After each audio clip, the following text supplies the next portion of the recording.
Greetings, everybody. My name is Djene Bajalan, and welcome to Gaming Materialists, brought to you by the This Is Revolution podcast, and of course, the one, the only VarnVlog.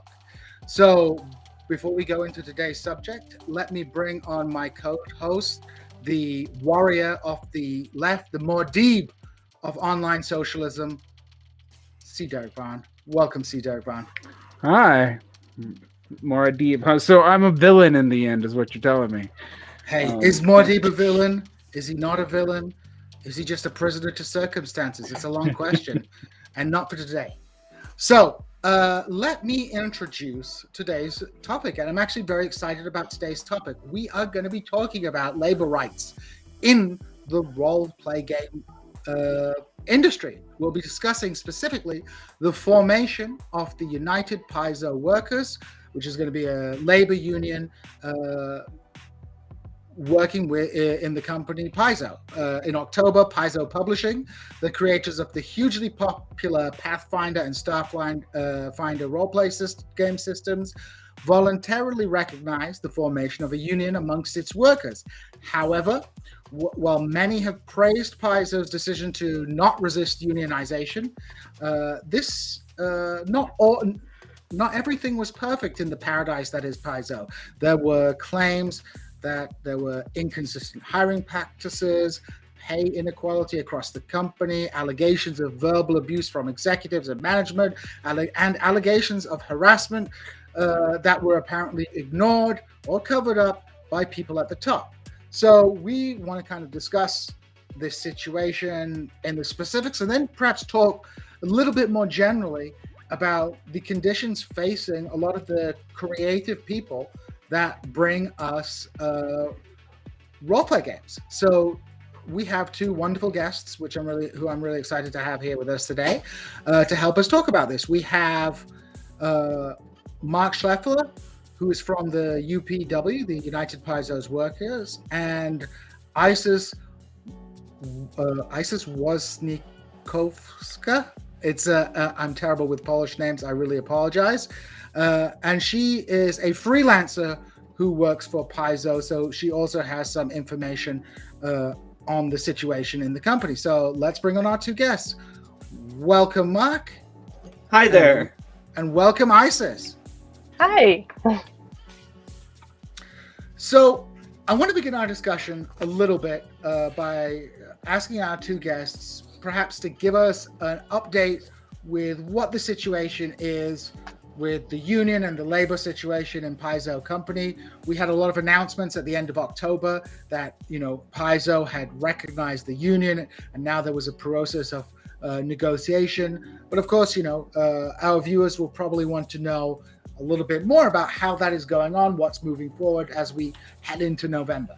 So would your viewers want us to start in September with how it all started? Or do you think that they are already on the ball with that and just want to know what the most recent updates are? Well, the whole updates in September would be fantastic. Perfect. Okay. So let's get started then. And September isn't when it really all started, because there have been talks about forming a union for years. Even as like 3 or so years ago, probably there were talks that I participated in with some other people, and it kind of never made it all the way there back then. But in September, we lost two very beloved staff members from customer service, and there was people in the company didn't find out about it until they found out, basically based on how close they were to those people in social media. From that, not from the company, and the fans started finding about it in the same way. Everyone was kind of shocked and surprised, didn't know how this had started, didn't know if it could happen again, and that sort of kick-started up some more of the sentiment for the union. At the same time, and Isis can talk about this, freelancers started talking among themselves too in parallel, and those processes were kind of separate. Isis, can you give us a perspective of what was happening with the freelancers back then? Yeah, so, I mean, we heard about it time everybody else did, with the addition that a lot And when we saw the news, it came down to a lot of this person starts talking to this person, another person starts to another person, and just conversations start popping up. And eventually, everyone ended up in a room together. I mean, this is an online room, sure, but same sentiment stands. It was at a certain point, we all started thinking, okay, well, we all have the same feeling about this. We all have the same shock. We all have the same, I don't know. I don't want to speak for everyone's specific emotional state. Suffice to say, we all started talking to each other, and talks started happening, and the question, what's our role in all this? We're connected to this company in a different way. Is it, in this case, is it ethical for us to keep doing this work? And there were just a lot of questions, and that was sort of how that side of things started out. So to kind of sum up, there's been talk about a labor union at Paizo for a while, but in September there was a kind of inciting incident when two particularly popular members of the customer service team were removed from the company. That was something that not only workers found out about, but also customers at Paizo. And it was something that not only the people employed directly by Paizo were concerned about, but also something that you, Isis, and the other freelancers, who I assume are a big part of Paizo's workforce as well, were concerned about. And this kind and the community too. And the fan community, a lot of people were concerned about it. And so basically, and I want to point this out to the viewers, Isis and the other freelancers do work on contract for Paizo. So just to understand how brave the freelancers are, because what Isis was saying, they got together and they made a private statement to the company, not to everybody out there, that they were not going to be taking work. It was a work action. It's not a strike because they're freelancers, right? But so first of all, they're not a union. They could never be part of the union because they're freelancers, and so they were not protected in any way. And they did this for us. It was brave. It was noble, and it was kind of an amazing thing. Right. Yeah, go ahead, Isis.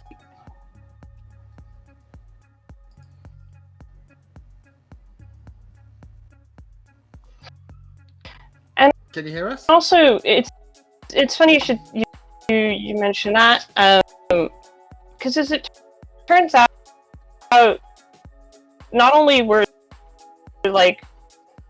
we worried about we aren't technically part of the company in like a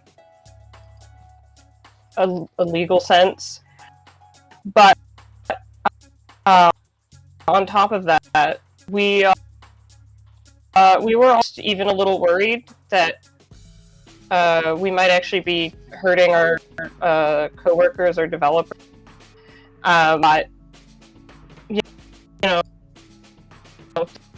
there was an outpouring of kind of,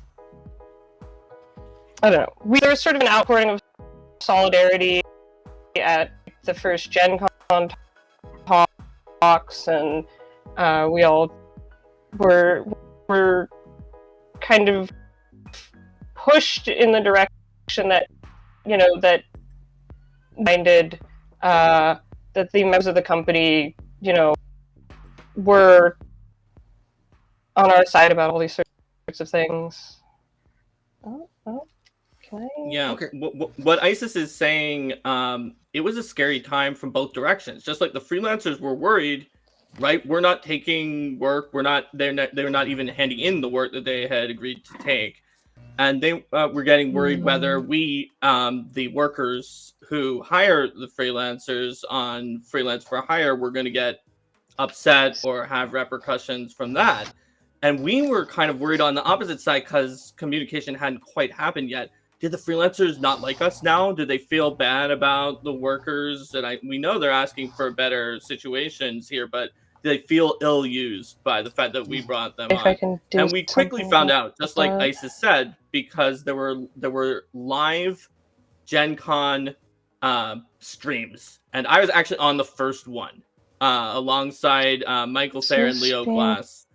And we were worried about whether or not the freelancers who came to that stream, whether they were going to be happy or upset, and or whether the fans were going to come on and be very angry. And everyone in that stream was so nice to the workers, and the freelancers came in on purpose together in a group to say positive and supportive things. And so that action is kind of what set the stage and let us know what Isis was saying, that we were all together on this, even though we're from two separate groups of workers who work for Paizo. And so moving forward past that point, there was this freelancer concerted work action to not hand in assignments until certain criteria had been met. Some of those were things that would take the company a long time to be able to completely establish. And so that means that when UPW announced officially to the executives and then to the world and was like, we're here, we're a union of Paizo workers, the freelancers could say, okay, we've had our demands from before, but if you voluntarily recognize UPW, we'll let them take it from here. And that sort of gave us sort of a bonus, as we would say in tabletop role-playing games. It was sort of a lift that made it easier to just see a path towards being accepted. And to the credit of our executive team, and thanks to the leverage from the freelancers, we were. And a lot of other unions that we heard about in the local area were not tried to happen at the same time. There was a book reseller in the area that Half Price Books tried to unionize and was not voluntarily recognized, and they went for union busting tactics. And Image Comics tried to unionize too, based kind of like, I think they've said that they were inspired by our success and were also do not seem to have been voluntarily recognized. So I credit the freelancers and the executives' willingness to move forward in good faith as ways that we were able to get towards that. Well, I would definitely say that being, especially to ISIS and the freelancers, that's a very precarious situation you all are in, given that, so much work in our modern economy is farmed out to contractors who do not have the same rights as people on full employment contracts. And, that's very problematic. And it's, I do not know of too many cases where it's the freelancers who are standing up and taking the lead in kind of labor solidarity, because they're often in such a weaker position than people who are full-time employed. Varn, go ahead. I was actually thinking about that, because one thing that we know, and we both work in left-wing publishing, which is worked in left-wing publishing in my case, is that in some of these publishing houses, 90% of the work is contract freelance work. It's not, and some of it's even uncontracted freelance work. Mm-hmm. And don't we know it? Yeah, it's something we're very familiar with. And so, Paizo's not quite that high. A lot of initial writing is done by freelancers, but if you talk about the work, the labor that goes into your book, a very high percentage is done through developers or designers, editors, and the art team when they go through as well. So I wouldn't say it was at 90%, but it sure is a good percentage, especially if those initial words that come in to start the process are coming from freelancers. Yeah. So how much do we foresee this changing, at least specifically the RPG production industry? Because Paizo's kind of in a unique spot in that there's Hasbro, Wizards of the Coast, which, are massive, super massive, whole different deal. Then there's like 1,000 tiny production LLCs, I guess, and some of them aren't even that. And Paizo's kind of in the upper middle. They're definitely, it's like them and Chaosium are number 2. That's the tier they're at. And Paizo's been in the past, it's even surpassed Wizards of the Coast in sales. Does that give it a little bit more leeway to deal with the union fairly? I'm not actually informed enough about what kind of leeway the little companies would have to deal with unions or not.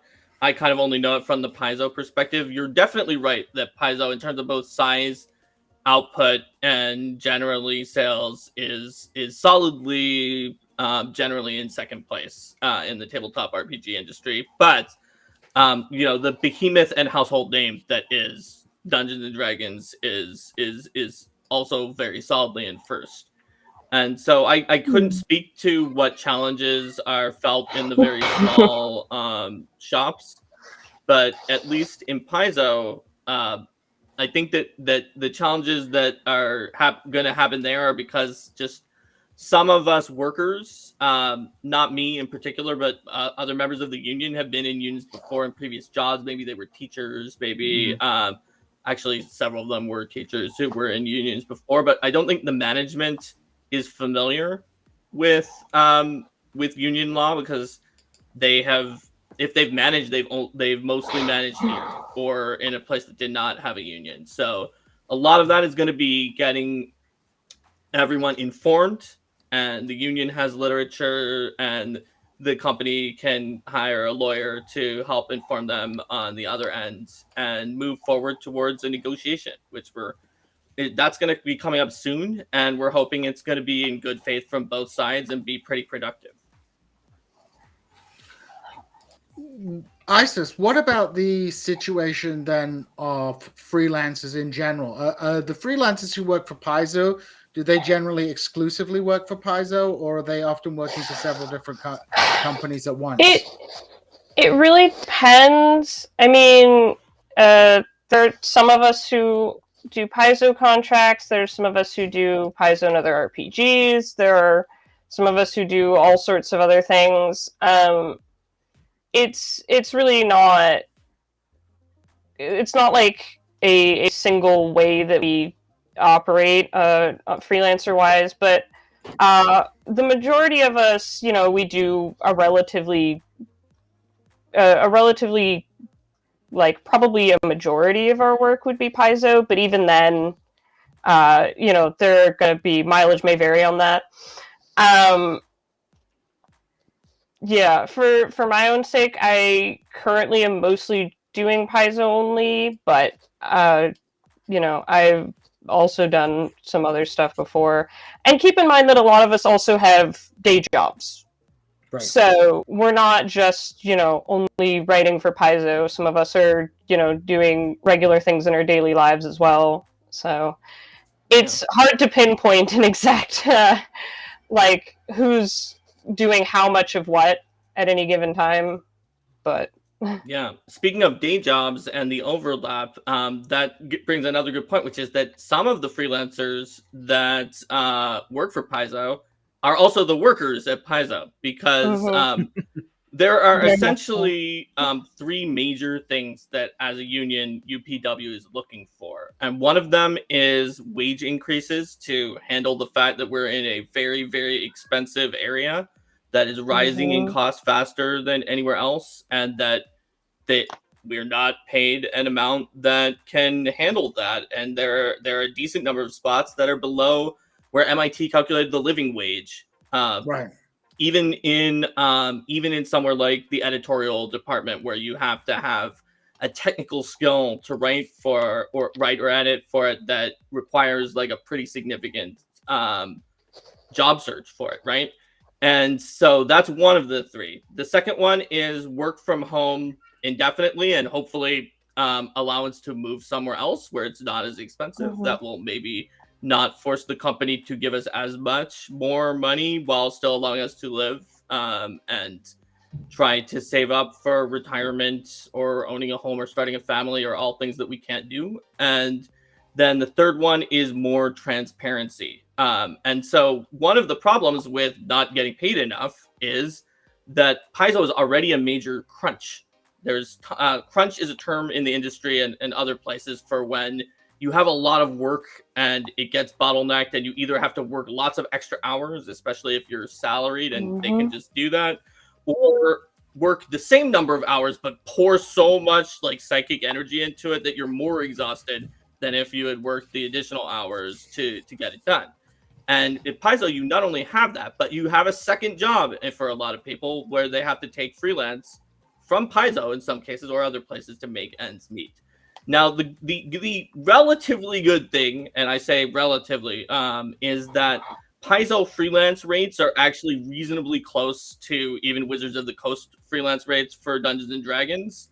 They're a little bit lower, but like the highest Paizo freelance rates are in the range of the lower Dungeons and Dragons freelance rates, which they're still too low and should increase. But if you consider that Wizards salaries are like double Paizo's salaries for the people who are at Paizo, you also start to see why the freelancers were going out to help us first. I think that we should be helping everybody and also pay more for freelance rates. But the RPG industry is a very difficult business in general, as far as I can tell. One of the real scary things about it is, for those of you who know the history of Dungeons and Dragons, right, in 1974 there was this wooden box you could get that had some like very like bindery books that were in there that were not like, they did not look professionally made like the books that we have now, right? And they had a certain number of pages. And when you look at what you're paying per page, and especially if you look what you're paying per word, because they didn't have very many words, they were in big print, they didn't have color art either. It cost less in 1974 to buy per page, and way less per word than it costs now to buy a book, which means that the margins are razor thin, and that all gets translated to, of course, the workers, and leads to crunch, making more products so that you can try to pay the workers, and a lot of other difficult situations that are pretty common in the industry, because it's not like Paizo is just underselling everybody else in the RPG industry, right? There's other issues and pressures on that as well. Like ISIS is talking about freelancers who have a day job that can support them, but they freelance for passion. There's also third-party publishers who do that too, and in some cases do that not even to make a profit. They're just like, I want to make a cool book. And so that can make it harder as well for people who want that to be their life, is that there are, in the industry, when it's about games and fun things, there is some amount that people will do it just because it's fun. And Right. But when it's your job for a lot, right, it can drain your energy. Yeah, that's a really interesting point, because I think RPG industry, working for an RPG company is probably something that lots of people who play the games would be like, this is my dream job. But of course, when you get your dream job, it is very difficult. Well, I used to work for Games Workshop, so I know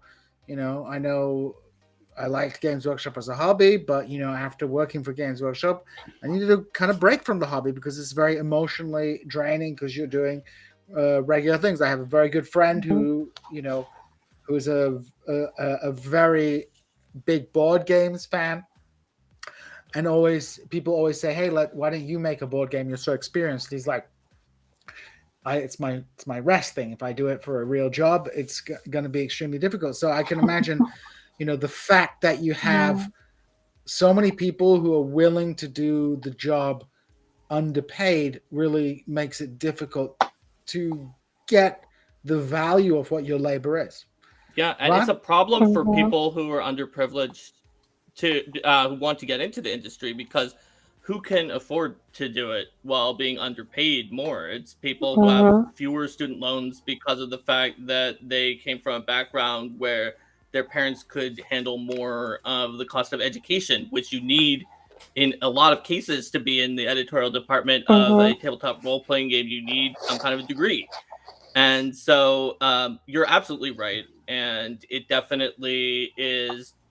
It is overall a problem because we are underpaying for the books somewhat compared to the fact that inflation. I was not counting inflation when I said that the cost has gone down. And we're underpaying for the people who make them, and it is an issue. It's actually kind of been fascinating for me. I was looking at production standards. I have RPG books going back 3 decades, and the production standards, even on something from, I don't know, Drive Through RPG that someone independently published, is like infinitely higher than what we would have accepted even 20 years ago. Go back and look at like a 90s White Wolf book. And yet I did do some inflation calculations, and I was like, okay, a book like this would have been $25 in 1997. It's $50-$60 now. Nope. $25 in 1997 was worth more than $55 now. So, and yet the production values have gone up. Now, I know production costs have kind of lowered, but not really. Like it's more of a matter of being able to produce at smaller scales. And this is something that Djene and I are in an adjacent industry, so like we know it from Left Wing Book Publishing, but we also have the same problem of, to get credentialed in this, you often have to work for free for years, and you either have to do it like burning midnight oil because you have a day job that really pays for everything, or you do have to come from a privileged background, and that's pretty much it. Like, and it's particularly ironic in the book field that we work in, which is left-wing book publishing. I was wondering though, I mean, the history of labor abuse because it's a game, and this goes back pretty far. I mean, like I was recently rereading the history of TSR, and them doing stuff like, oh yeah, we just fired all of our art staff with no warning for no reason, just because we wanted to reinstitute a professional staff, and also they were working for like minimum wage anyway. And that that happened several times in the 80s and 90s. It does seem like with Hasbro owning Wizards of the Coast, a lot of those practices have changed. But I've also been reading, they've been trying to unionize off and on at Wizards of the Coast since at least 2010, and they've never succeeded. So, and video game companies, I know, tried to as well. They have their own cycles of booms and busts that are different, and they are paid better than tabletop RPG industry, but they have their issues where you hire them on, they crunch to the max to get out that game, and then they fire that group of people in general. Once it's done, then you have to find a new job at that point in a lot of cases. So like the games, a lot of different related games industries have this problem. Like Djene was talking about board games. Board games have it a little better in that people are definitely willing to pay more for a board game that takes an equal amount or lesser amount of work to create than they are for a tabletop RPG in a book, possibly because of all the little parts. They can justify the cost of, say, a Gloomhaven, because like a board game like that, it's tactile. People like tactile. Yeah, it has so much in that box. So when you get hit with the price tag, what was the initial price tag for Gloomhaven before they started doing the discounts? It was like up there around $200 or something like that, right? And when you get hit with that, you're like, okay, but I'm getting all of these things, and but when you get a book, for some reason, it's psychological, right? It's just like, oh, it's just a book. And it becomes harder to justify to yourself to pay for it, even though in some cases the amount of design from the freelancers, from the designers, developers, editors that had to go into those pages in the book might have been harder than by a significant amount than that board game that you and got. You might get more hours out of it too. And you get, I mean, that's what That's how I justify all my collection of games. Yeah, go ahead, Isa. Sorry. Yeah. No, I was just saying, like, my Path for Rulebook, I mean, I've gotten hours and hours and hours out of that thing. Like, compared to, like, a board game, like, maybe you'll play it every once in a while. RPG books, you use them every week. No doubt. Yeah, I think that's, people don't realize how much time they get out of those books. I wanted to kind of like ask as well about the work culture. So you mentioned Mark, often people who can get into this industry are people who are come from privileged backgrounds anyway, because it requires education. As Varn said, that's similar in left-wing publishing. It's similar in fields like academia as well, where you have to have familial support in order to get through the difficult process to find a job. So the question comes out this: that means that there will be a tendency towards a particular demographic in the industry, and if you put on top of that the historical association with sort of male nerd culture.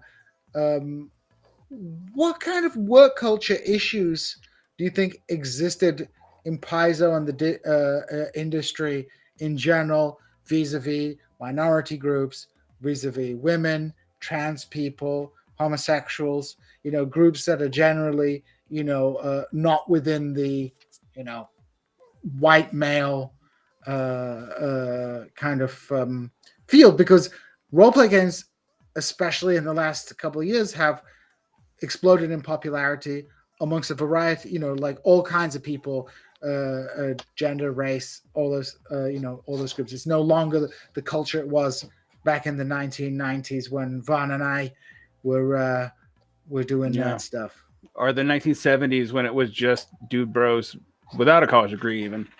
So, how would you what are your perspectives on that, Isis? Well, so obviously I'm not like an employee at Paizo, but I have a particular perspective on how I got into to freelancing. And I mean, for the record here, I know I have a fancy Polish name, but my father is a Polish immigrant. My mother's a Black woman. So I'm in all sorts of weird demographics for this industry. But so when people say that, getting into the industry, and like I said, I can't speak from the perspective of like actually working for a company, but to an extent for freelancing, and I say this like because it is all network. It's who do you find, who do you know, and it's kind of a shame that it has to be that. Me personally, I will attest to the fact that I perhaps got a little lucky. I met another lovely freelancer who's also a woman who saw that I had done writing before for other things, and the two of us bonded over at the time mostly Starfinder, although I had gotten into Pathfinder 2 and that boosted too. I played Pathfinder back beginning of college. I played Pathfinder 1, and then I away from it from a while because college kind of got, there was too much work going there. And when an edition came out, I kind of jumped back into session. But, I don't have like an extremely long history with it. I will say, I've maybe only been playing tabletops for like,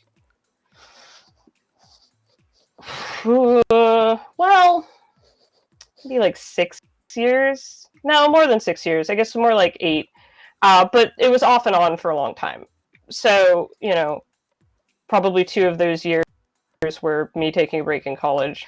But you're right. There has been a recent kind of, I don't want to call it an explosion, but a recent kind of surgence in tabletops. You know, probably a lot of it is due to just like the the wealth demographic of people now. It turns out playing tabletops is not an incredibly expensive hobby. It's very social. You can meet a lot of people.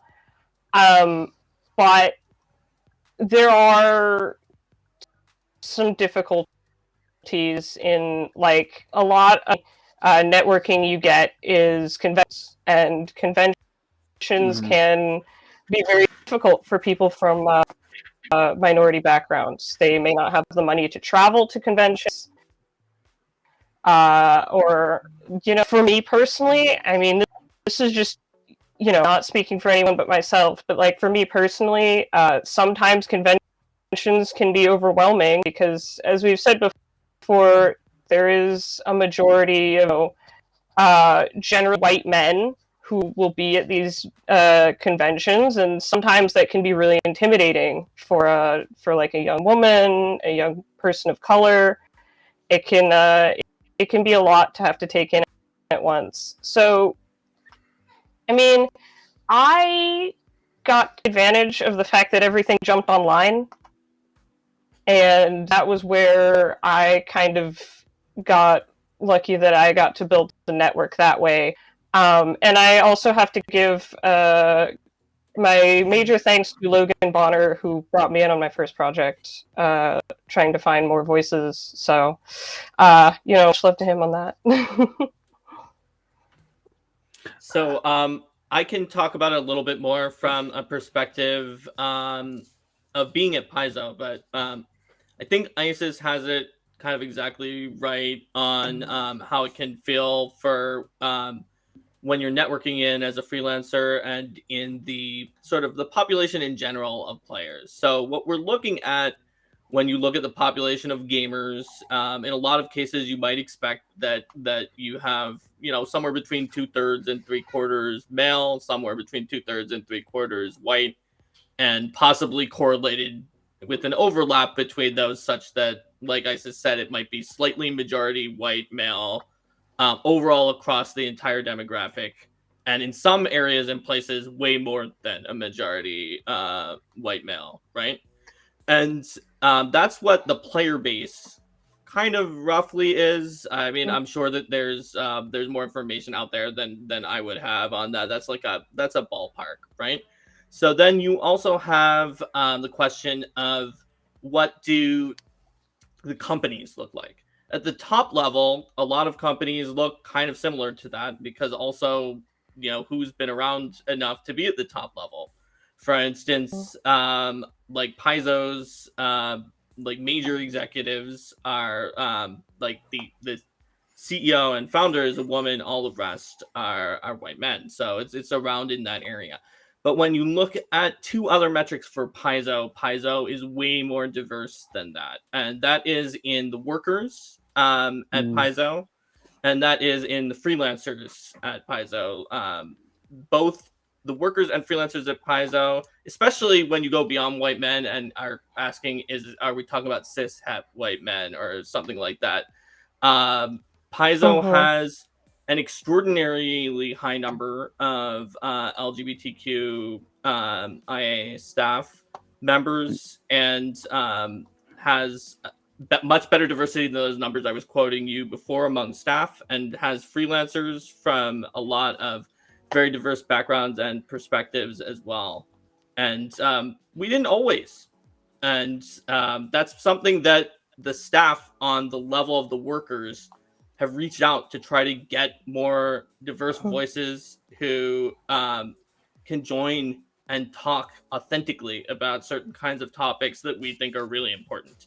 That's also part of why it felt so, like, potentially scary when the freelancers were first withholding work, because we had brought on a lot of diverse freelancers, and is like, did they feel betrayed by the workers and the staff who brought them in? And we learned no, that there was solidarity, because that was like a fear. There were people who went to specifically try to reach out and to build trust. Yeah, I just wanted to say that was a thing that we had realized coming into the that GenCon weekend, and a lot of us, especially those of us who are from newer, I don't want to say newer because some of us have been here for years. I've only been doing this about a year, like a little over a year now, but they're minority peoples in the freelancers for longer than that, but it came down to a lot of us wanted to make sure that when we had sent out our work stoppages, that like we weren't mad at the staff, weren't angry, and this was just we jumped into our GenCon chats. We were we sat there and we're like, no, you keep going, you're doing up. Because we want that to continue. We don't want it to be like, we don't want to lash out at people for that. It's a good thing that Paizo is trying to do, that the staff on the ground floor are bringing other people into this industry, and we wanted to make sure that we wanted to make it very clear that this was our way to show support.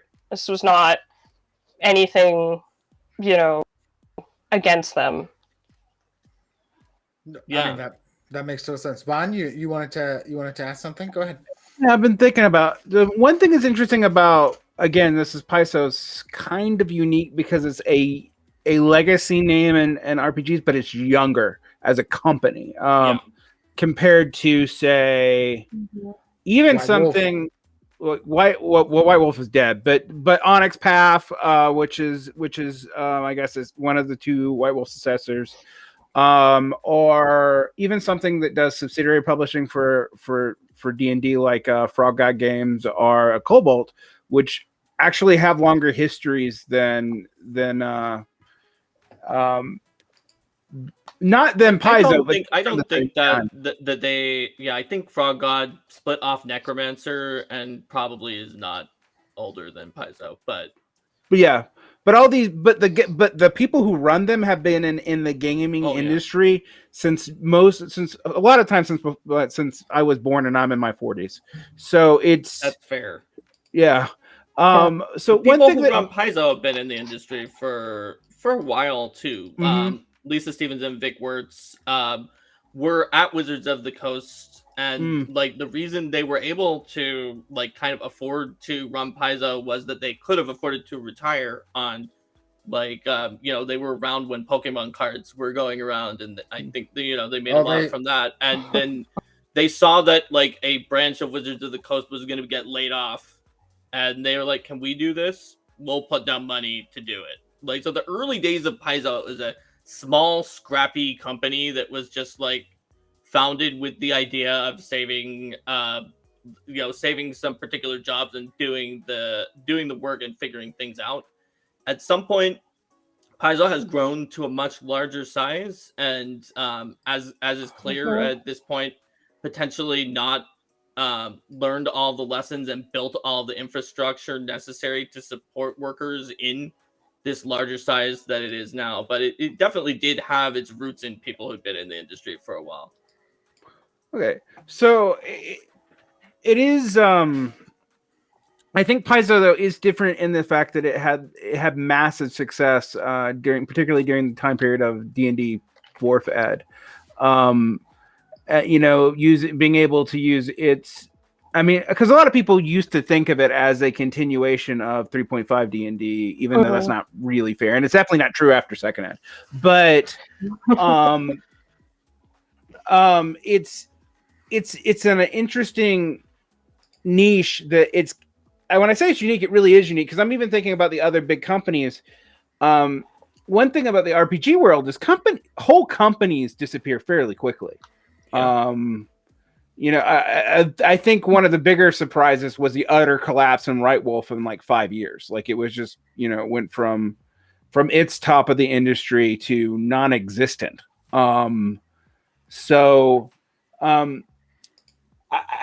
it's.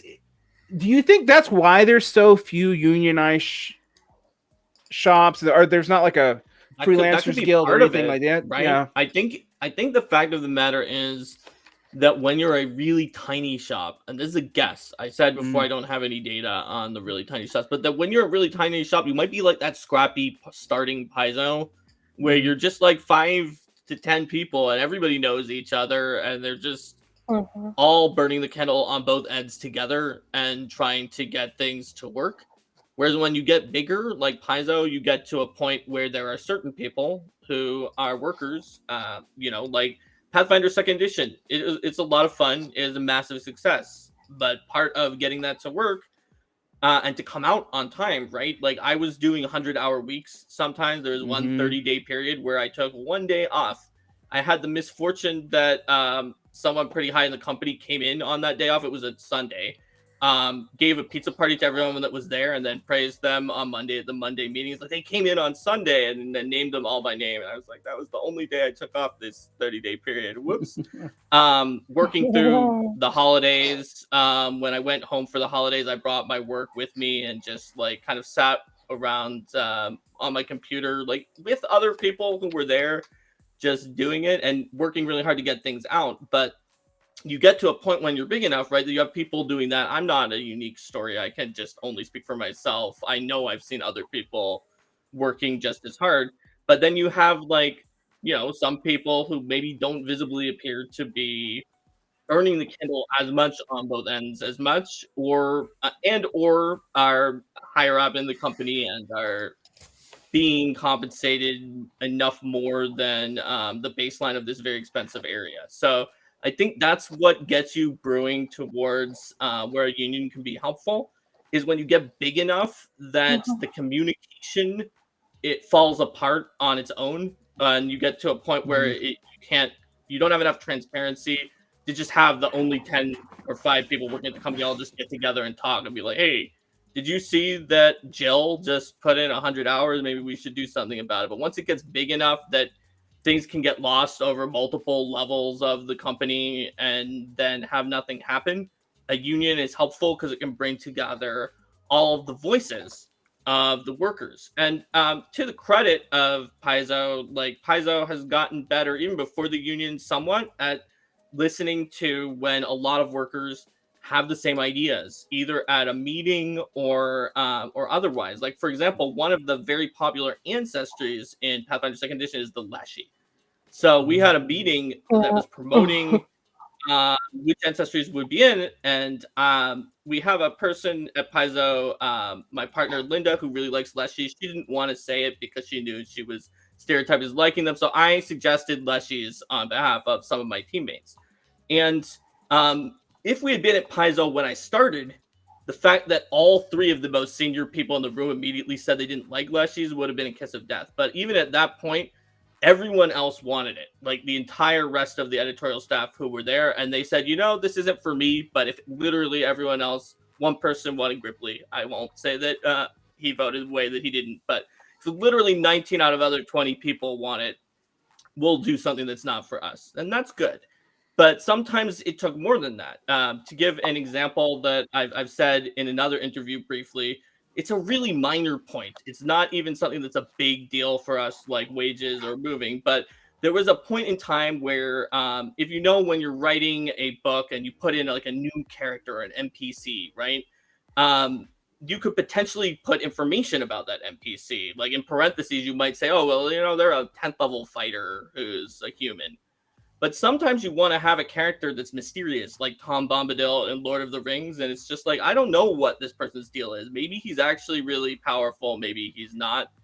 And there was going to be a mandate that was like, no, you have to put in a level and all this information anytime you put in a name. But some books wanted to include it when it was appropriate and not include it when it wasn't. And a lot of people went one-on-one to ask for it and were rebuffed. And this was before the union, but eventually there was a big product that there were 3 different products were coming out near the same time, all about the same people.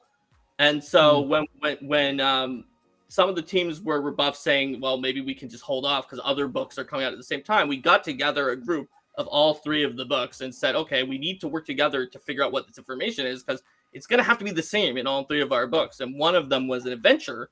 And so it definitely would have to follow cues from the adventure, because the adventure might need that character to be level 10 so that they could be a boss encounter in the adventure or something like that. Mm-hmm. So when we got together to do what the upper management had said that they wanted us to do, we discovered that literally everyone in those three groups that we created did not want to.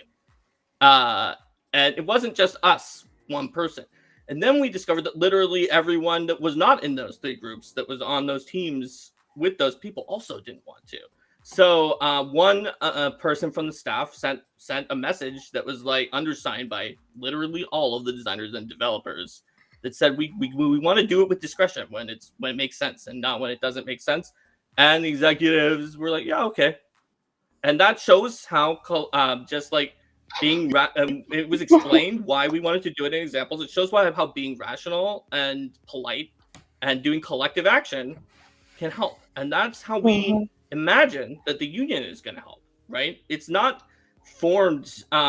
We didn't form the union to become antagonistic and try to tear down Paizo or do anything like that, because we love these books that we're putting out. We're proud of putting out the diverse content in Pathfinder that we do, but we want to have a voice that can be heard. And when the company gets big enough, one voice can no longer be heard, but the union's voice can. And we're hoping that, and we think that it's possible that just like the union was recognized by the executive team, that will come in with demands, and when they see that these are demands or requests or what we're looking for from all the staff together, that one louder voice will be enough that they say, okay, let's negotiate on this, let's do it, and go in good faith.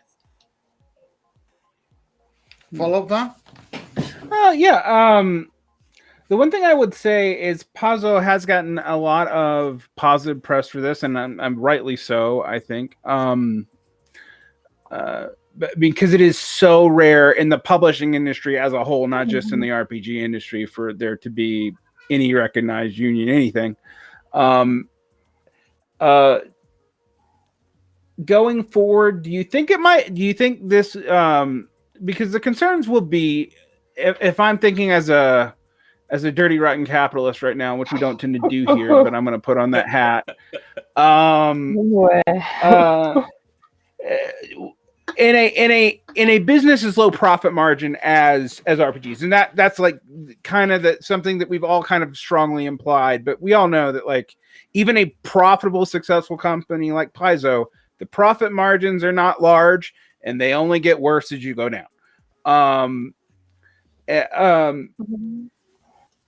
Are there any concerns that this could hurt the viability of Paizo? Maybe it'll do the opposite. How do you see that going as far as the business end of things? So I don't think it will be capable of hurting the viability of Paizo. And the reason for that, and it's very important, because this is a question a lot of people ask. So I'm glad you took the voice of the capitalism question on this, because in a lot of places, the way that people in this country that we learn and read about unions or see them on TV, it's during some kind of big tense showdown that's between like the union and the company, and in TV often both sides are rife with corruption, right? And they're very adversarial, and their major action are taken on both sides, and then you get this drama. But in reality, in a lot of these cases, both sides kind of want to make things work. And we want a compromise. And so UPW is not like a faceless multinational group that doesn't know anything about Paizo and is going to come in and establish like some very like kind of blind to Paizo's requirements, like random thing. UPW is actually working with CWA, the Communication Workers Union, which is a union that, as far as I know, and is one of the ones that is most independent in when you form your own small union. And they're like, you can do what you want to do. We're going to support you with everything that you need to do that.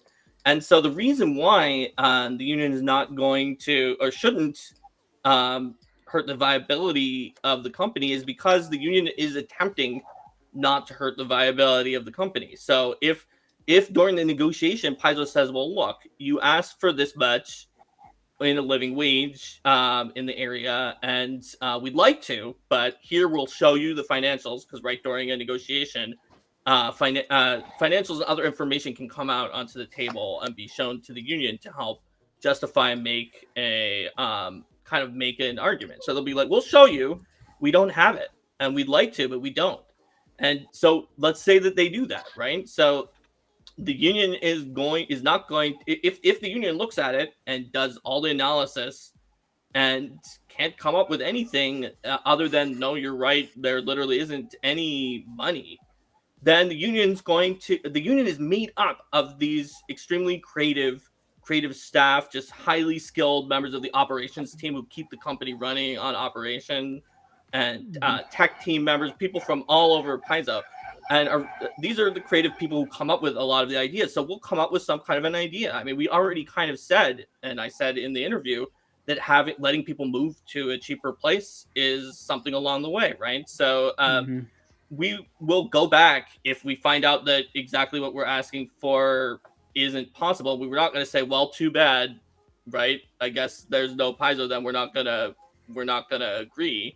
Like, the union is going to try to figure out creative solutions, go back and forth, and work together, and with the executive team at Paizo, the leadership team, to try to find something that will work and that will maybe find new streams of income. There are definitely union members that I've seen even before I was in the union. Some of these people talked to me and were like, I have an idea for something that could potentially make the company money and doesn't take very much effort to do. So trying to find ways to help Paizo balance the books and to help make it work is important, because that's what the union wants to do. So I would say it won't hurt the viability, because if it's provable that it's going to hurt the viability, the union is going to work to find something else that won't, and that will get us what we need.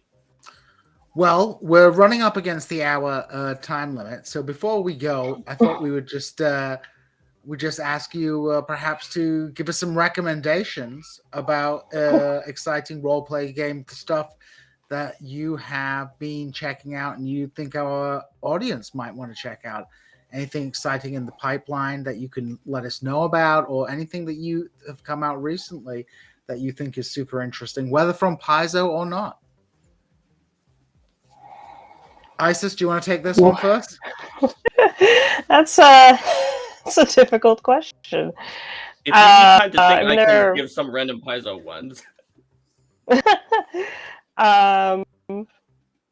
Well, I'm going to do a shameless plug in that everybody should play my Starfinder scenario, because it's a great Starfinder now.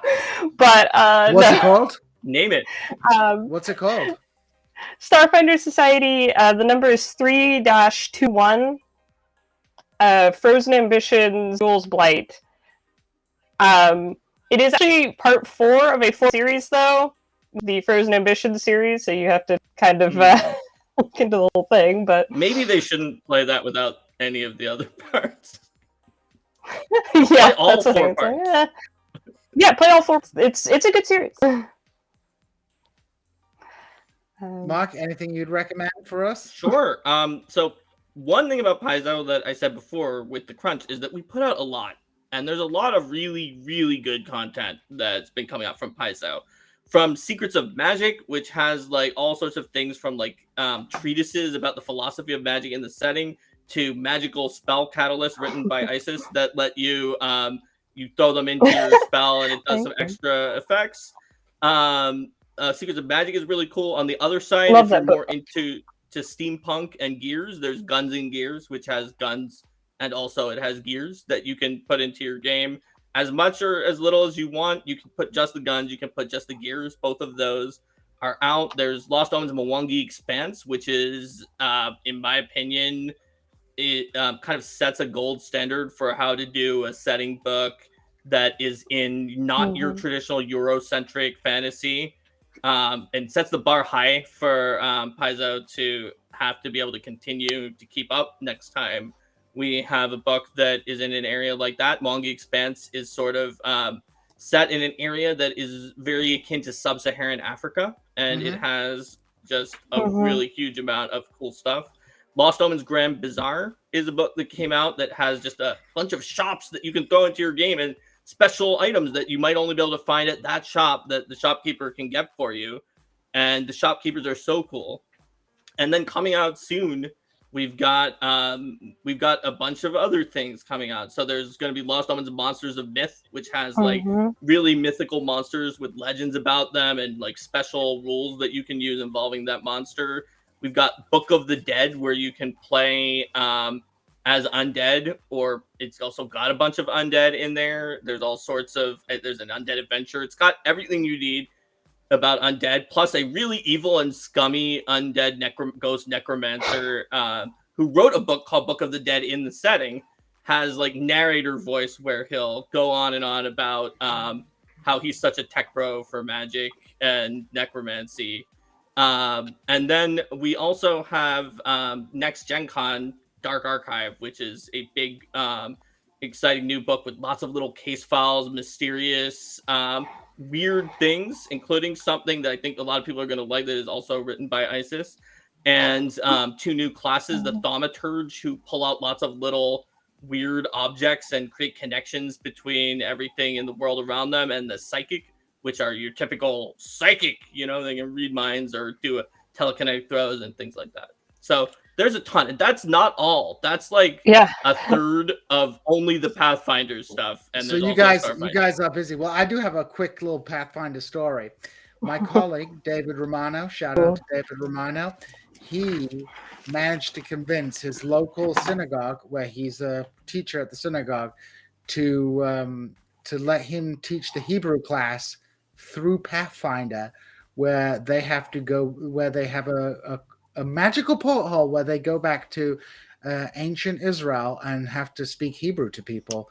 So it's being and Pathfinder is the system that they're using to play it, which I think is so pretty that's really great. Do you know like what kind of classes and ancestries, or did he homebrew some brand new ones for? He did. No, they have like there's only like humans, but they have like fighter and like the normal basic ones. And the priests are the obviously are rabbis, and they go around and they meet all the ancient characters. Do they have special archetypes that teach about things, like a Maccabee archetype, where you when you buy one potion or oil, it lasts for 8 uses? This is something that I actually said to him. I said, you should just write this as a campaign, because it sounds pretty awesome. Where they have to go back and rescue people from the temple, from Babylon, crazy stuff. But yeah, Nebuchadnezzar. Nice. Yep. So my real question is, does it have Old Testament angels with the tons of eyes and wings, like as described? Yes. Because that's really important to me. That's awesome. It has all the stuff, and the best part is that it's done on those poor kids would have to be in a boring Hebrew class, but instead they have to speak Hebrew in order to be able to. I think the story is that they were all Hellenized Jewish people, so English is Greek. So they go back through a portal to the ancient times where they have to use their Hebrew in order to talk to people at this time, because they're actually only speak Greek. But yeah, that's my interesting Pathfinder story about awesome that my colleague is using it. So Varn, it has been that's really cool. It's been a fantastic episode. Really enjoyed having you on. Really appreciate you coming on, and I hope down the road you'll come back on and you can update us on how things are going with the union, how things are with the freelancers. Let us know about your work. Varn, anything to add? Nope. I've actually been checking out some Starfinder stuff, because that's significantly different than anything else I play. So I'm glad to know about that scenario, and I'm actually kind of excited because Starfinder is a real growth area for Paizo. I think it's a growth area for a lot of role players. There has finally been recently, not just with Paizo, but in general, a lot of space role playing coming out. Maybe because we have hit peak high medieval fantasy. I don't know, but for a few months, because we know how these cycles go. If we peak on something in RPG land, it'll just die down for a year or two and come back. But yeah, I'm interested in checking that out myself. So I would also encourage people to check that out. I have a complicated relationship with Pathfinder, because I both enjoy the crunchiness of the rules, but also it can be a lot. And I was very glad when we shifted to second edition, because it kind of needed a reset. Yeah. That's where I was too. So. Giving that reset. Yeah. So I'm excited. There's some other things we'll probably be in touch in the future, because there's some things we didn't touch with. I haven't even asked about the part of the business. Like, well, Paizo's in that area where Amazon discounts your books. How bad does that make everybody's life suck? So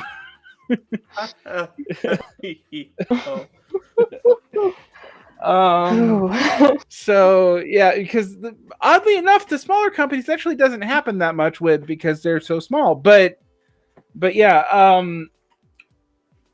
there's all kinds of areas we could talk about, but we're at an hour. But I'm really excited for Starfinder stuff in general. So I'm glad that you guys endorse something for us to check out. Awesome. Isis, would you say that 4-parter is a good place for Varn's group to start?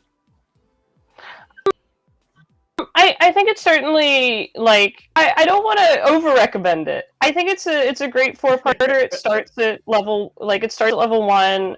The final one That's all you need. The final one is level 3, though. That was the one I wrote. I would definitely look if you want to really get started in Starfinder. There are some really early Starfinder scenarios that are a great introduction to both the system and the game. And if you want, you can even pull the Starfinder Society stuff out of it, or at least out of some of them.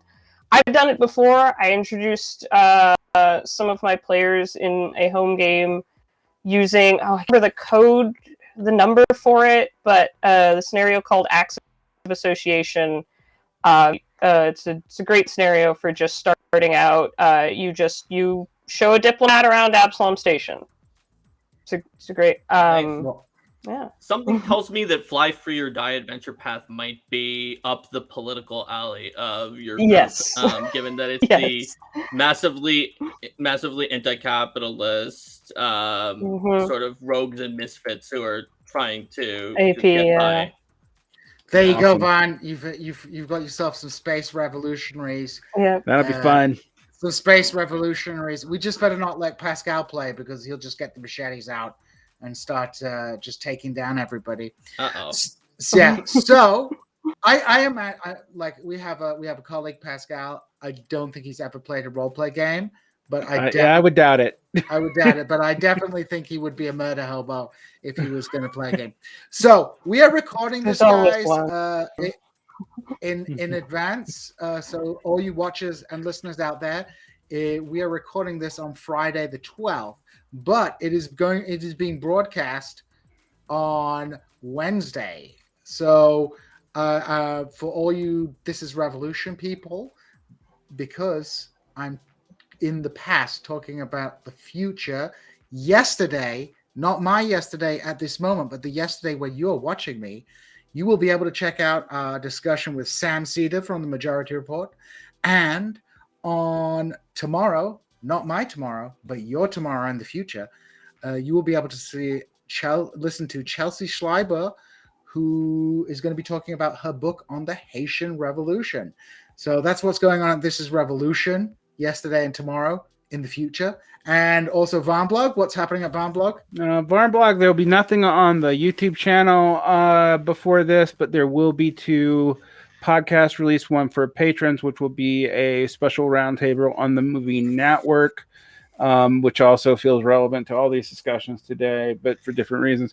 And then we will be releasing an episode on the audio format on the Monday before the future. This is confusing. With Conan Neutron, which for those who watch us on videos have already been released. That's timey-wimey stuff that we have to deal with. But there you go. We're in the crazy space-time continuum where we're in the past, talking about things that are yet to happen from the future when you're watching. Well, if that's not confusing enough, I don't know what is.